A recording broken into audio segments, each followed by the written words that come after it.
Okay.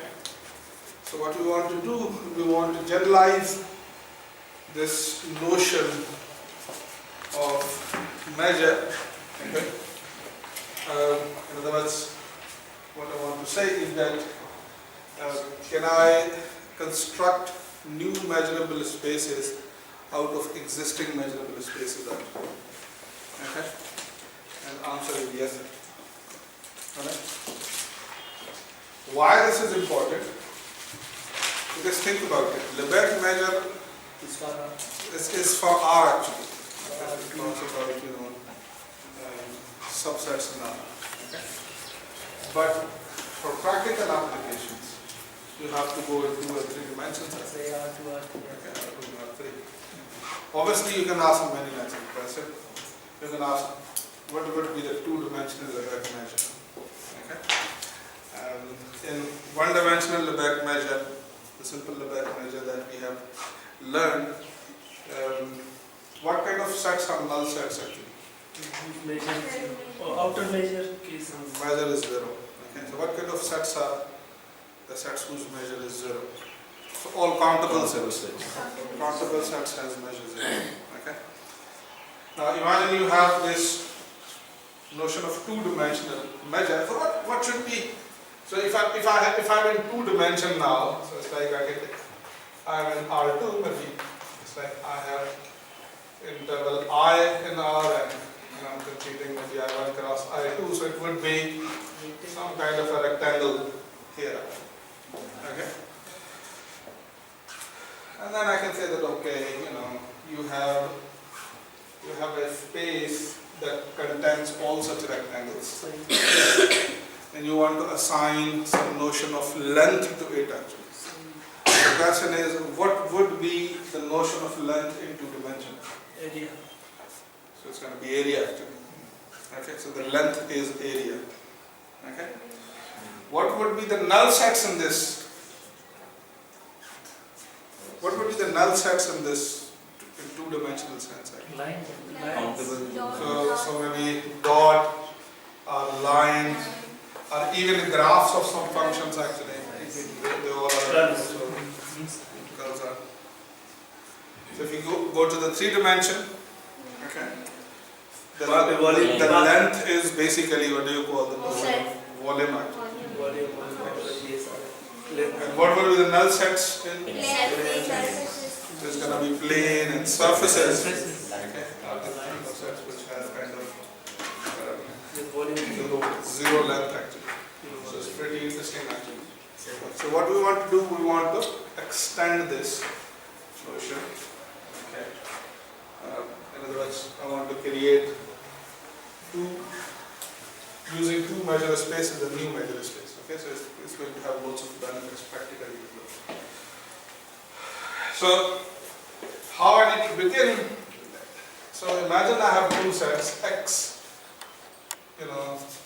Sigma-algebra A and a measure mu, and I have another measure space Y, sigma-algebra B, and B is not Borel sets.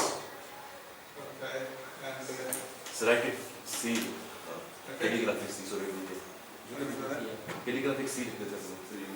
You can write calligraphic C, but it's fine actually if you write C as well. Okay. So I have 2 measure spaces, and I want to do what? I want to, Define product of the measure set. Now, if you want to define product of measure, you need to have first something. That is, you should have some sigma-algebra, okay? On which you define that the product of a measure actually. The question is, what would be that sigma-algebra? Cross product of Cartesian. Interestingly, we can prove that the Cartesian product of 2 sigma-algebras is not a sigma-algebra. Okay.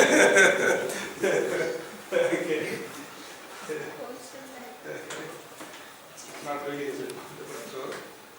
So it's a bit troubling, so we need to go beyond actually. So what we're going to do this actually. We can in infatuates an algebra. Okay. So what we want to do, I want to use.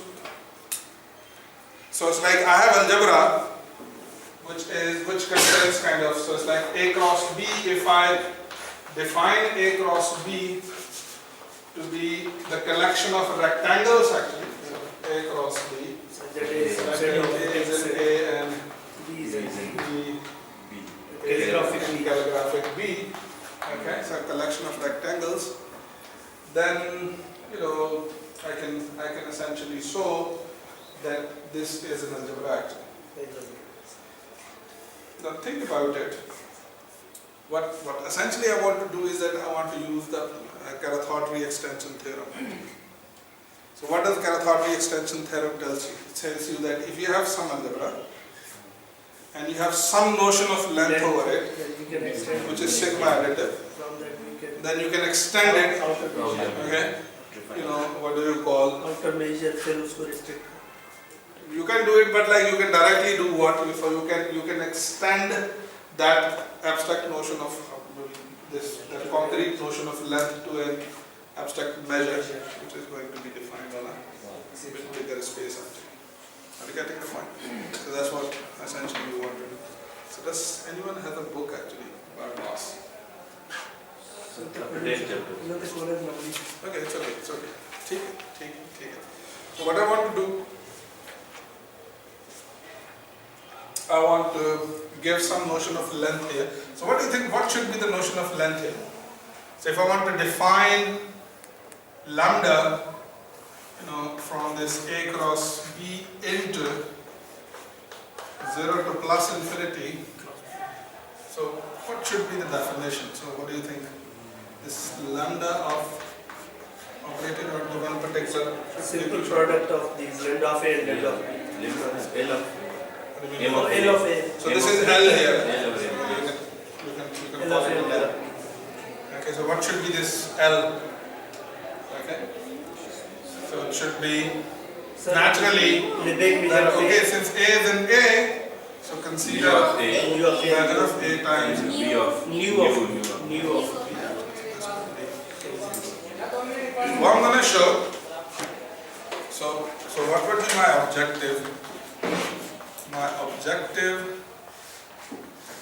would be to construct a sigma algebra. Okay. Construct a sigma algebra, which is product sigma algebra of this kind. Whatever this means, I'm going to define it soon. Then, what does it mean? And we have this A cross B, which is algebra. Okay, which is algebra. And I have this notion of length on this A cross B into 0 to plus infinity. Okay. Then what? Then and I have to show basically this result is true for the sigma finite spaces actually. Okay, the sigma finite. So I need to show that this is sigma finite and this is sigma additive actually. And once this is sigma finite and this is sigma additive, I can extend this notion, okay, to a more bigger space, okay. This product sigma algebra, which would be sigma algebra actually, whatever this means, we're going to define soon. And we're going to get a measure, and that would be a unique measure, okay, which I'm going to denote by mu tensor product nu, okay. So it's kind of a product basically into 0 to plus infinity. Okay. So essentially our objective is to construct this sigma algebra and construct this measure. And our strategy would be to use the Caratheodry theorem, the Caratheodry extension theorem. Okay. So this is what that would like to do. Sir ये sigma algebra जो होगी x cross y के ऊपर होगी. Yes.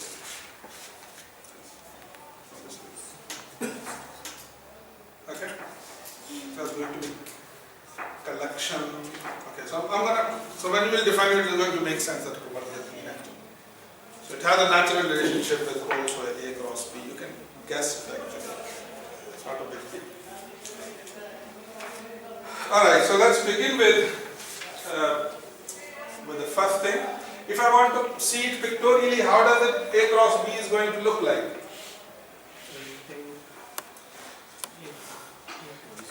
I mean, this A cross B is gonna be, it could be a pretty complicated thing actually, think about it. So if I take this mu and nu to be, what do you call, Lebesgue measure, and I take x to be R, and I take A to be Borel sigma algebras, A and B to be Borel sigma algebra, then I know that Borel sets are pretty complicated actually. So they are not like intervals. Okay? But, so in other words, they are not going to be just simple rectangles actually. They are going to be pretty complicated stuff. Okay?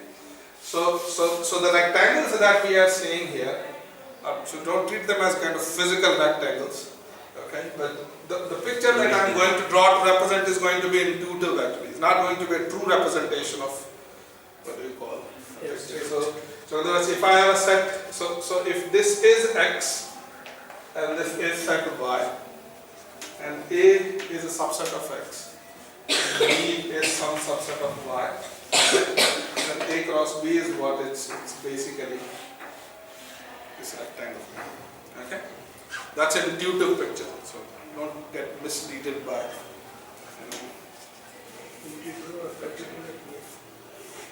okay?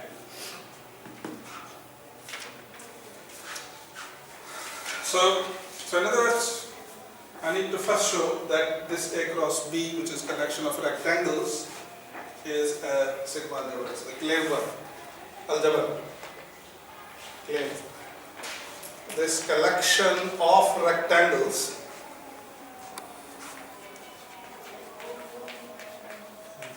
such that A and B is a B.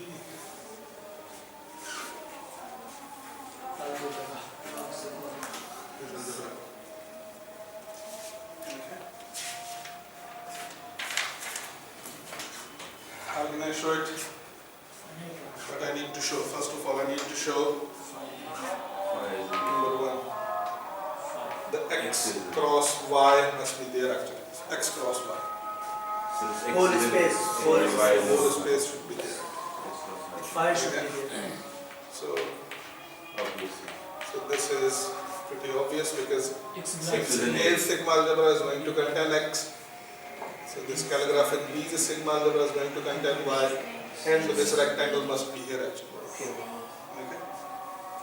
And don't get misled that you are taking the Cartesian product of sigma algebra. That's not Cartesian product of sigma algebra. Think about it. So you are taking, so this is just a symbol actually. So you are saying that take the elements from here and take their Cartesian product. But it's not a hard. Yeah. So you have to be careful. It's not just a symbol. So it's not a collection of ordered pairs. Okay. So that's the first thing. The second thing obviously would be to see that, okay, let's take an E from A cross B. Okay? And then its complement should also be an A cross B. Okay? This is what that I'm going to show. So if E is in A cross B, it is some form of. so A must be A cross B, where A is in A and B is in B. We are done. Those are complement. What would be the complement of this? A complement to B complement. A complement to B complement. A cross complement cross B complement. It's not that simple. It's not that simple. So let's draw the picture. You can see it immediately. Yes, it's gonna be union of three sets actually. So let's draw the picture. So if this is A, this is B, and this is my, rectangle A to B actually. Okay?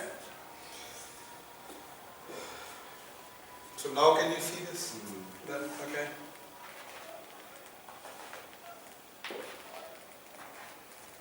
Which are those three parts actually?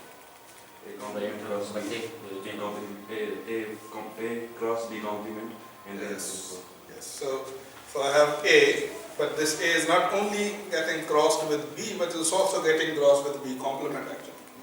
And similarly, B is not only getting crossed with A, but it's also getting crossed with B complement. And then obviously you have the part which is outside both actually. So in other words, this E complement would be A complement cross B. So in other words, every element here can either be here or it can be here. Okay, so in other words, it can be here actually. So there is no other place. It is going to be here. Is it making sense? Okay. So obviously this belongs to A cross B. Why it's going to belong to A cross B? Because A complement is in A complement is in A. B complement also will be. First belongs to the second belongs to all the means one of them is A complement class B belongs to means A class B. Means each element and union must be. So must we show union also? I'm sorry? Must we show union? You have to be careful that you can't just simply claim that. Yeah. So if you have to first kind of justify that if their union is there, then you can yes, E complement is there. So you have to think about it. Now, while proving union, you can't use this complement fact actually. So you have to be also careful. Okay? Anyway, so this would be pretty trivial if the finite union is there actually. So for third, I would say that think for yourself that why this should be the case. So do yourself, and then once this is true, then this must be true as well. Okay? Finite union. It's algebra. So for algebra, you have to just show the finite union. So you have to show that the finite union of sets from A cross B must be in A cross B. Okay?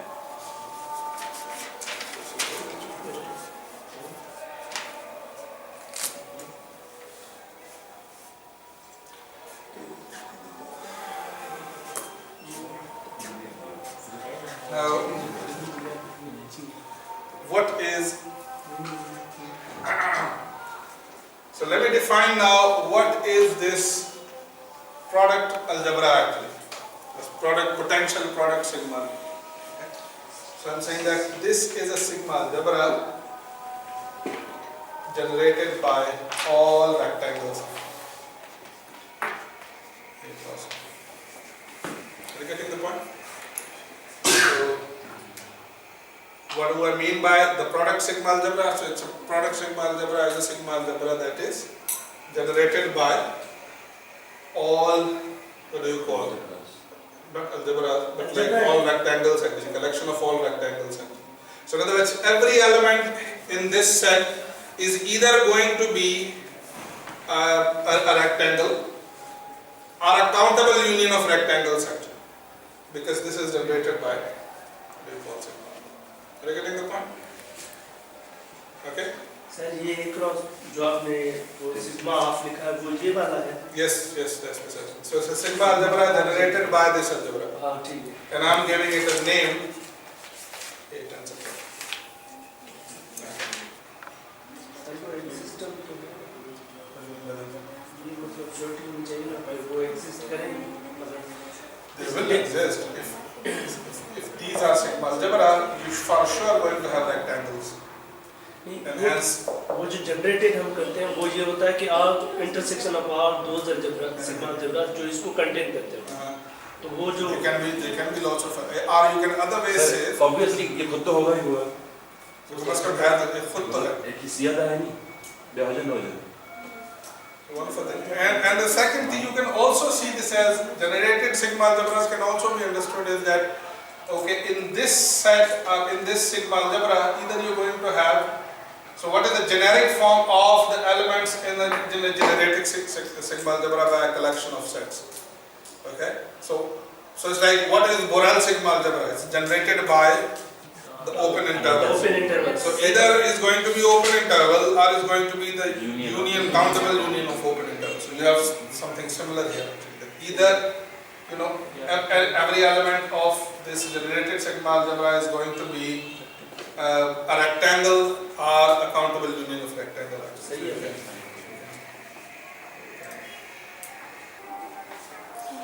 So the Caratheodry theorem says this. Can you read it for me? Okay. Caratheodry extension theorem. It's not simple Caratheodry theorem. Caratheodry extension theorem. It says that if you have an algebra,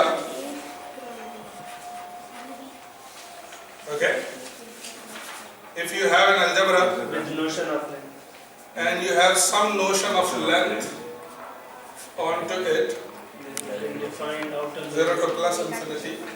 So it should be measured on this. I'm sorry.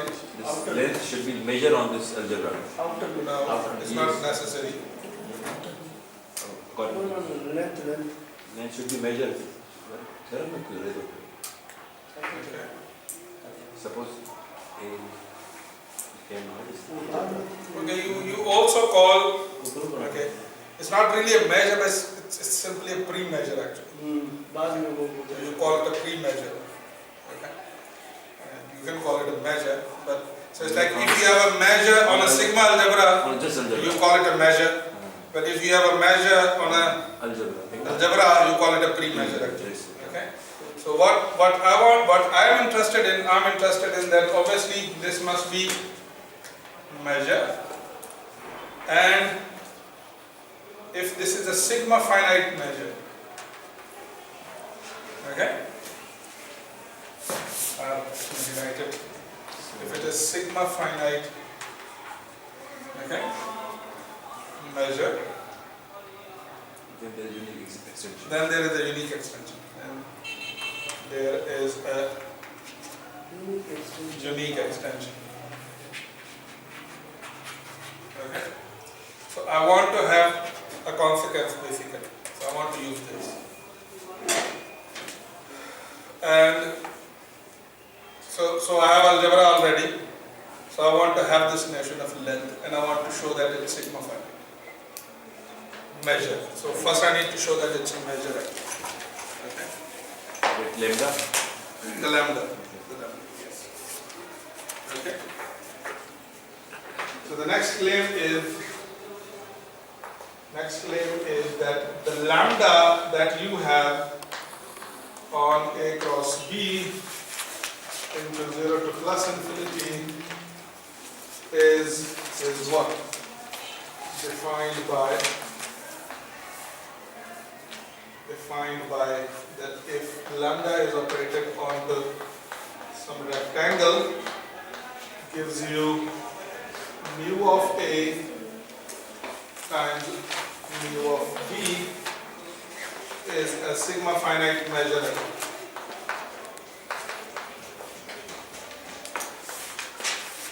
Okay. It's a sigma finite measure. That's what I would like to show.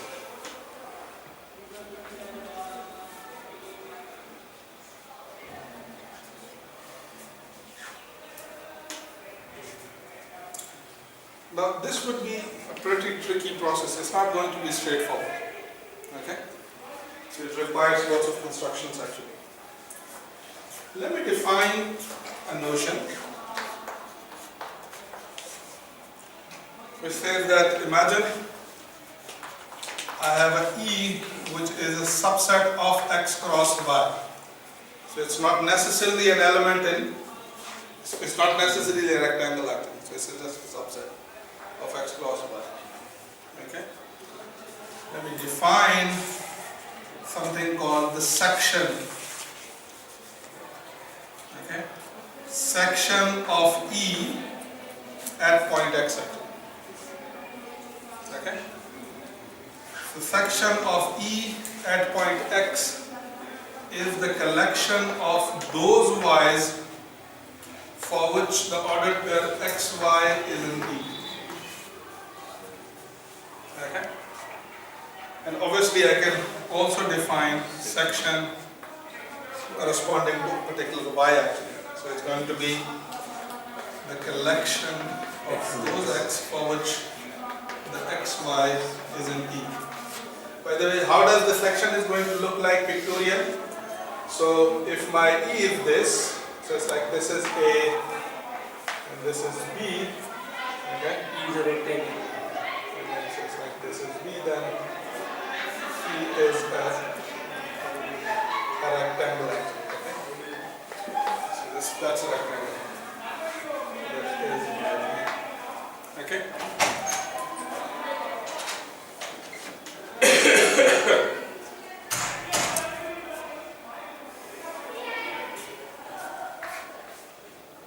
Where x is in x and y is in y. Okay?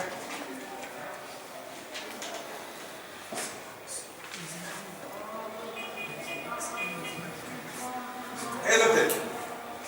Now, since x is in x, okay, x is in x, that's okay. I'm also assuming that E is something like this actually. No. So E is something like this. It's not necessarily rectangle, so I'm assuming too much. It could be something like this. Anything, yes. Could be something like this. So take a point. Yes. Could be something like this. So I'm saying that take a point x, which could be, for example, here as well. So if I take a point x, and then I'm saying that, okay, consider, see all these points actually. Okay? Then what is section of E? So the section of E is basically this part.